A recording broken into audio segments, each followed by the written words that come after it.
कोचिंडारू BJD टिकेट्रे निर्वाचन लड़े Rajendra Kshatriya BJD पंचम पर्याय प्रार्थी तालिका घोषणा होईछि। कोचिंडा आसनरू राजेन्द्र नाँ उपरे दल मोहर मारिछि। कोचिंडारे विधायक किशोर नायकों टिकेट कटिछि। तेबे अनेक आशायी भितर बाजी मारी कांग्रेस जोग देथिबा पूर्वतन विधायक राजेन्द्र छत्रिया 2009 रु 2014 पर्यंत कांग्रेस टिकेट्रु निर्वाचन लड़े विधायक होते।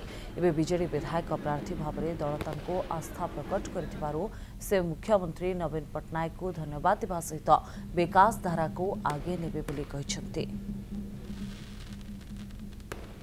दल रे जड़ित होइकरी विधायक भाव में मुझे सहित काम करी दल सहित काम करी एवं बहु भाव में विकास करई पारिबु जोटी सारा ओडिशा प्रदेश रे नवीन पट्टनायक धनी टू गरीब पर्यंत प्रत्येक परिवार रे पशि जाइछंती। प्रत्येक परिवार हृदय पशि जाइछंती विकास को लेकिन तेणु से असुविधा हेनी कथा आम कर्मकर्ता जी कम कर कथा एवं नवीन पट्टनायक ना निश्चित भाव में विजय प्राप्त करूँ एवं आमर जो एमपी कैंडिडेट जो आमर बबी भाई अच्छा से नेतृत्व नौकरी पश्चिमांचल नेतृत्व संबलपुर जिला ओडिशा पश्चिमांचल प्राणकेन्द्र से एमपी भाव में से इलेक्शन लड़ुंट दायित्व नहीं।